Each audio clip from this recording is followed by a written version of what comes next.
Don't tell anyone, but Columbia is the worst. Okay, not really. I think Columbia is one of the best gems in South Carolina. But of course, some things are not so great about it too. So I want to share these with you. I'm Jill Heydrich, a local realtor here in the Columbia Midlands area, and today let's go over the reasons you should not move to the Columbia Midlands area. The state sits smack in the middle of the South, and while it's famous for its beaches, golf courses, and barbecue, it also boasts a subtropical climate with hot summers. Be ready for that heat and humidity from June all the way to September, unless you're fortunate enough to enjoy a breeze on the coast or in the foothills. Mornings and late evenings, they're your friends. When it comes to snow though, Columbia doesn't fit the snowy postcard image. If you're a snow enthusiast, you must venture a few hours north for that winter wonderland experience. Columbia's colder season maintains a relatively mild average high temperature of about 63 degrees, with January being the chilliest month at 55 degrees high and 36 degrees low. No freezing temperatures here, at least for the most part. We do sneak in some days though. For those who thrive in pleasant outdoor weather, mark your calendar from April, May, September, and October. You'll find those months so pleasant. South Carolina's been a growth spurt for a while now. It's got a lot to do with the beautiful beaches and the thriving Midlands and the upstate. The economy's been booming for a solid decade, maybe even two, especially in the Columbia Midlands. And guess what? The future looks just as promising. Now here's the scoop for number 9. All this economic growth is also causing a population boom, and our cities and our towns are expanding faster than ever. That's great, but there's a little hiccup. Our roads are feeling the pressure with all the extra wear and tear. They could use a bit of TLC. Well, not only some TLC, but major modifications. The Carolina Crossroads project is a $2.08 billion, yes, I said billion, state infrastructure project that will provide a safer, more modern interchange designed by the state's top interstate's pinch point, commonly known as Malfunction Junction. More than 134,000 vehicles travel through this area daily. So you can imagine the growing pains this will have on the area over the next several years. And here's the cherry on top. Even before these improvements are made, you won't have to endure those crazy long commutes like you do up in Northeast or Southern California. Thankfully, the average residents here have just a 30-minute drive from work. So that's a win in our book. And here's a little something that's been bothering me. It's reason number 8 on my list. You see, we're in the heart of the Deep South, and Southern cooking, it's a cherished tradition right here in South Carolina. I'm a big fan of good barbecue. But let's be honest, when it comes to healthy eating, some of our beloved Southern dishes might not make it on your doctor's recommendation list. Now don't get me wrong, these dishes, they're delicious, but if you're aiming for health-conscious lifestyle, you'll need to be pretty selective when dining out in South Carolina. Our Southern classics like shrimp and grits, chicken bog, crispy fried chicken, and those buttery biscuits are often loaded with flavor, but also high on ingredients that might not align with your wellness goals. So it's all about striking that balance between savoring the local flavors and maintaining a health-conscious approach. Another thing to consider when moving to South Carolina is the paycheck situation. Here's the deal. South Carolina is riding high on a booming economy, and we've got a great cost of living.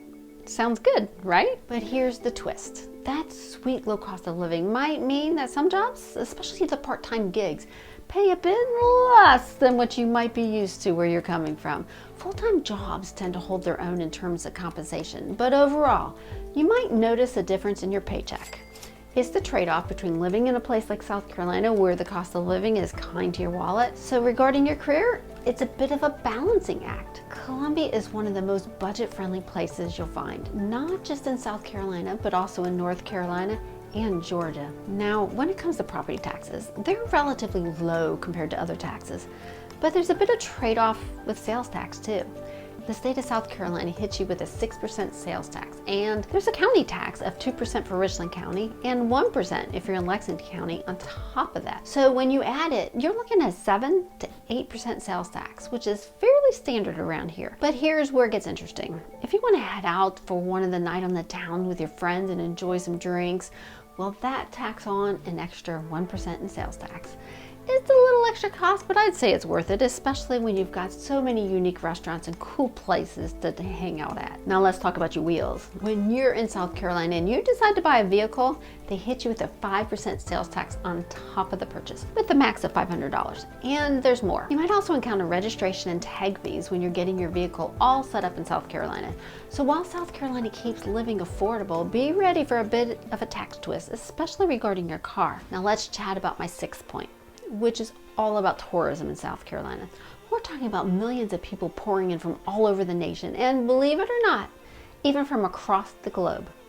Tourism, it's a big business here. It's the state's most massive industry. Folks can't get enough of the charm of Charleston with its rich culture and its history, and they're drawn in droves to our family-friendly golf havens and adventure-packed beaches. Myrtle Beach in particular is a real hotspot, drawing over 17 million visitors annually. It's fantastic for our local economies, no doubt about that. But here comes the but. If you live near these tourist hotspots, you'll need to brace yourself. The traffic can get pretty jammed. You can get stuck in beach traffic even in Columbia as you get closer to Interstate 20. The lines at your favorite restaurants, they might be a bit longer. And those attractions you love might be bustling with eager tourists too. It can be of a double-edged sword. And before we dive into the next point, if you're enjoying this video, how about giving it a thumbs up? It really helps me out. Now, let's talk about reason number 5, and it's all about the city life here in Columbia. We've got some fantastic mid-sized cities like Charleston, Greenville, Rock Hill, which is a commuter city for Charlotte. They've got their unique charms, but one thing we need to address is that we're not the place for big city enthusiasts. So if you're craving the hustle and bustle of a dense metropolis that's alive 24/7, you might be a tad disappointed in South Carolina. We're not Miami, New York, or LA, so don't expect the neon-lit excitement of a major city. While talking about sports, we've got college football teams like South Carolina and Clemson and some minor league sports teams, but here's the kicker. We don't have professional team for the Big Four leagues. The Carolina Panthers and Carolina Hurricane claim both states, but they physically reside in North Carolina. So if you're searching for that big electric atmosphere, you might have to look elsewhere. Now regarding nightlife, we've got some awesome places in Columbia to enjoy a night out. Whether you're in for a bar crawl or a dance club, we've got some options. However, it's not exactly a wild nightlife scene like you'd find in the larger metro areas. Most of our spots have the easygoing dive bar vibe. We do have the University of South Carolina here. What we lack in nightlife, we make up for in a ton of annual events and festivals throughout the year. So keep an eye on our social calendar because they're packed. One thing you might notice is that our public transportation system isn't as robust as you'd find in those major metropolitan areas. It's fine in the downtown Columbia area, but pretty non-existent outside that immediate area. So getting around might require a set of wheels of your own. Now let's dive into the wild side of South Carolina. And this is my 4th reason to think twice, especially if you're coming from further south in South Carolina. No, we're not Australia where everything seems to be out to get you, but we do have few critters that might make you do a double take. If you're near the coast, you must be alligator aware when hanging around the water. The Department of Natural Resources estimates that we've got around 100,000 alligators calling South Carolina home. But don't worry, they don't tend to stick to the coast and not venture to the Midlands, where cooler temperatures deter them. You'll see some small ones in the canal by the Broad River or in the creek on the Timmerman Trail, but those are the only places I've really heard about confirmed sightings. The other notable wildlife includes mountain lions and black bears, mainly in the foothills of the Blue Ridge up in the top part of the state. They might make an occasional appearance, but they rarely bother people. Well, when it comes to snakes, you'll want to watch out for the venomous ones like rattlesnakes, cottonmouths, copperheads, and some non-venomous black rat snakes. Now moving on to the pesky part. South Carolina's warm, rainy weather is perfect for little bugs, and we have our share of mosquitoes. They love still water, so you'll find them worse in areas with standing water. The same goes for flies, especially in the low country where gnats and horseflies can literally drive you bonkers. You've probably heard of the famous palmetto bug, but it's really a fancy name for our friendly neighborhood cockroach. They're harmless, but you might see more in South Carolina than you'd like to see. They like to live outdoors, but love to visit your home, so be prepared for a visitor or two if you stick around. Termites are another little pest that you should keep an eye on. I recommend having a CL100 inspection done when purchasing a home. It's simply a termite and moisture inspection. If you're not a fan of bugs, especially termites, South Carolina might not be your best choice. Another little pest that might bug you is the fire ant. Their bite packs a punch, and if you want to enjoy some quality time in your yard, they can be a real pain. They can also mess with your plants, lawn, and even electrical fixtures outside because they're attracted to vibrations. Now, all of these pest issues can be managed whether you decide to handle them on your own or hire a professional. Just part of the package when you live in this beautiful part of the world. Now, let me share something that would top my list if it were a personal countdown. Allergies in South Carolina, they can be a doozy. So if you're an allergy sufferer, this is something to consider when thinking about moving to South Carolina. It's one of those factors that might make you think twice about calling this place your home. Now let's dive into number one reason, and it's all about the unique culture you'll find here in South Carolina. If you're the kind of person who values personal space and privacy, well, this place might not be right for you. You see, South Carolina is a hub of Southern hospitality. It's the real deal. Picture this.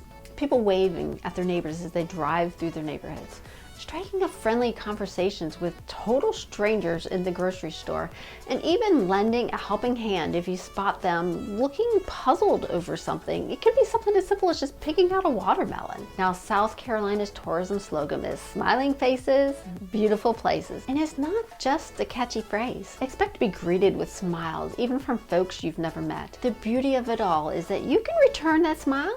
And if you're curious about anything related to South Carolina, don't hesitate to strike up a conversation with someone. The people here are generally approachable and more than willing to chat. I always tell my clients, if they see someone outside in a neighborhood that they're interested in purchasing a home in, go up to them, talk to them. You'll find out real quick all the pros and cons in the neighborhood and even about the house that you're thinking of buying. So there you have it, my top 10 reasons to ponder when considering moving to South Carolina.